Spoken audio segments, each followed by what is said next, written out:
नमस्कार, आप देख रहे हैं 4 PM और मैं हूं आपके साथ सिमरन। दोस्तों, क्या दुनिया के सबसे शक्तिशाली देश का राष्ट्रपति किसी समुद्री डकैत की तरह व्यवहार कर सकता है? क्या अपनी ईगो को संतुष्ट करने के लिए डोनाल्ड ट्रंप पूरी दुनिया को तीसरे विश्व युद्ध की आग में झोंकने पे उतारू हैं? सवाल इसीलिए क्योंकि आज मिडिल ईस्ट से एक ऐसी खबर आई है जिसने संयुक्त राष्ट्र की दीवारों को हिला के रख दिया है।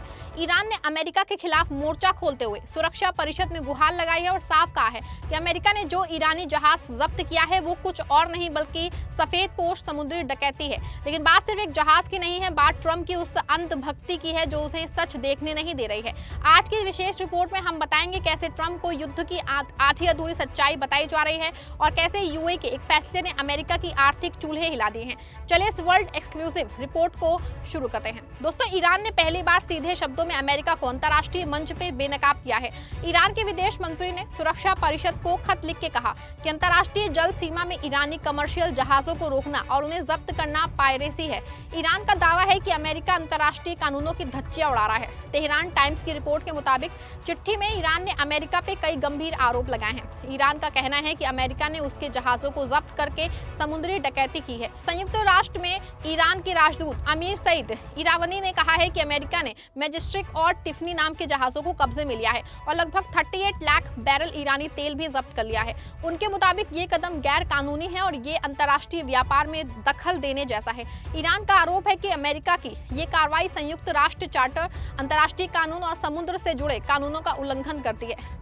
इरावली ने यह भी कहा है कि अगर ऐसे कदमों को रोका नहीं गया तो ये एक खतरनाक उदाहरण भी बन सकता है जिससे पूरी दुनिया में कानून व्यवस्था कमजोर पड़ सकती है। ईरान ने संयुक्त राष्ट्र सुरक्षा परिषद से मांग की है कि वो अमेरिका के इस कदम की निंदा करे और इस मुद्दे पे कार्रवाई करे। लेकिन व्हाइट हाउस में बैठे ट्रंप को शायद इन कानूनों की कोई परवाह नहीं है। ट्रंप को लगता है कि वो अपनी मैक्सिमम प्रेशर नीति से ईरान को घुटनों पे ले आएंगे, लेकिन ईरान ने भी साफ कर दिया है कि वो झुकने वाला नहीं है। ईरान का दावा है कि उसके पास लंबी जंग के लिए हथियारों का ऐसा भंडार मौजूद है जिसको देख के पेंटागन के होश उड़ जाएंगे। ईरान की संसद की राष्ट्रीय सुरक्षा समिति के डिप्टी चीफ अलाउद्दीन बुरुजर्दी ने कहा है कि देश के पास मिसाइल और ड्रोन का इतना भंडार है कि वो कई साल तक युद्ध जारी रख सकता है। उन्होंने अमेरिकी राष्ट्रपति डोनाल्ड ट्रंप की धमकियों को खोखला बताते हुए कहा कि ईरान पीछे नहीं हटेगा और संघर्ष जारी रहेगा। उन्होंने ये भी दावा किया है कि अमेरिका की समुद्री नाकेबंदी असरदार नहीं है और उसे अंतर्राष्ट्रीय समर्थन नहीं मिल रहा। होर्मुज़ स्ट्रेट पे ईरान का नियंत्रण बना रहेगा और इसे वो कभी नहीं छोड़ेगा। सवाल है कि क्या ट्रंप सिर्फ अपनी रेटिंग सुधारने के लिए दुनिया की शांति को दांव पे लगा रहे हैं? दुनिया भर की खुफिया रिपोर्ट्स में ये चौंकाने वाला दावा किया जा रहा है। खबर है कि ट्रंप के सलाहकार और उनकी वॉर कैबिनेट उन्हें ईरान युद्ध की पूरी सच्चाई नहीं बता रही है। ट्रंप को ये बताया जा रहा है कि ईरान कमजोर है और एक हफ्ते में सरेंडर कर देगा, जबकि जमीनी हकीकत ये है कि ईरान ने अपने अंडरग्राउंड मिसाइल सिटीज को एक्टिव कर दिया है। दोस्तों, आज सत्ता की आंखों में आंखें डाल के पत्रकारिता करना मुश्किल हो गया है। हमारे 4 PM नेशनल यूट्यूब और फेसबुक चैनल को, जिसे आपका प्यार और विश्वास हमेशा से मिलता रहा है, उसे बंद करके सरकार ने ये साबित कर दिया है कि वो आपके सवालों से कितना डरती है। मुश्किल दौर है, लेकिन हम ना रुके थे और ना ही रुकेंगे।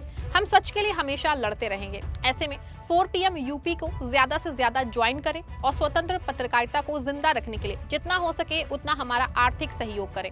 आपके सहयोग से ये जंग हम जीत के रहेंगे।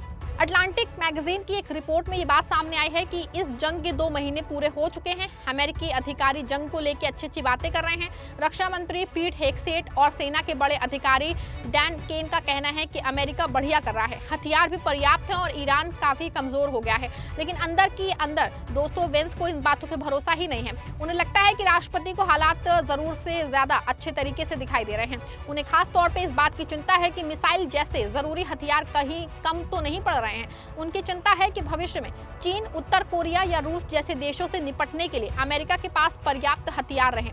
ऐसे में साफ है कि अगर दोबारा जंग शुरू हुई तो ये वियतनाम और अफगानिस्तान से भी भयावह साबित होगी। लेकिन ट्रंप, जिन्हें सिर्फ हेडलाइन से प्यार है, वो उन जनरलों की बातों में आ गए हैं जो हथियार की फैक्ट्रियां चलाने वालों के इशारों पर नाच रहे हैं।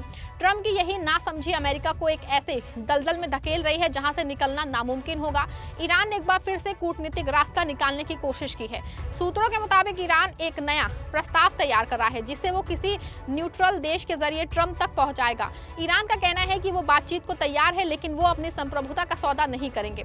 ईरान चाहता है कि अमेरिका पहले नाकेबंदी हटाए और जब्त किए गए जहाजों को वापस करे। लेकिन ट्रंप का मिजाज ऐसा है कि वो बराबरी पे बात करना अपनी हार समझते हैं। वो चाहते हैं कि दुनिया उनके सामने गिड़गिड़ाए। ईरान का ये नया प्रस्ताव ट्रंप की परीक्षा होगा। क्या वो एक डील मेकर बनेंगे या दुनिया को तबाह करने वाले डिस्ट्रॉयर? इस पूरे ड्रामे के बीच सबसे बड़ी खबर यूएई से आई है। यूएई ने ओपेक से अलग होने का इशारा कर दिया है। ये अमेरिका के लिए किसी परमाणु बम से फटने जैसा है। ओपेक देशों का ये संगठन तेल की कीमतों को कंट्रोल करता है। अगर यूएई इससे अलग होता है तो तेल का बाजार पूरी तरह बेकाबू हो जाएगा। अमेरिका के लिए तगड़ा झटका है क्योंकि यूएई अब अपनी तेल नीति खुद तय करेगा और वो चीन या रूस के पाले में जा सकता है। ट्रंप की गलत विदेश नीति की वजह से अमेरिका के पुराने दोस्त भी अब उसका साथ छोड़ रहे हैं। अगर यूएई ने ओपेक छोड़ा तो अमेरिका में महंगाई का ऐसा सैलाब आएगा कि ट्रंप की कुर्सी डगमगा जाएगी। डॉलर की बादशाहत खत्म होने का खतरा पैदा हो गया है। लेकिन ट्रंप अभी भी ईरान को धमकाने में व्यस्त है। दोस्तों, ईरान ने यूएन का दरवाजा खटखटाया है, हथियारों का भंडार दिखाया है और शांति का प्रस्ताव भी दिया है। लेकिन गेंद अब ट्रंप के पाले में है। ट्रंप की अड़ियलपन और जो है कंफ्यूजन नीतियों ने अमेरिका को दुनिया में अकेला कर दिया है। यूएई जैसे दोस्तों का छिटकना और ईरान का आक्रामक रुख, ये सब इशारा कर रहे हैं कि ट्रंप की विदेश नीति पूरी तरह फेल हो चुकी है। आपको क्या लगता है कि ट्रंप की जिद दुनिया को तीसरे विश्व युद्ध की तरफ ले जाएगी? क्या अमेरिका को अब समुद्री डकैती बंद कर देनी चाहिए? जो भी सोचते हैं अपनी राय दीजिएगा कमेंट में और वीडियो को लाइक और शेयर करिएगा।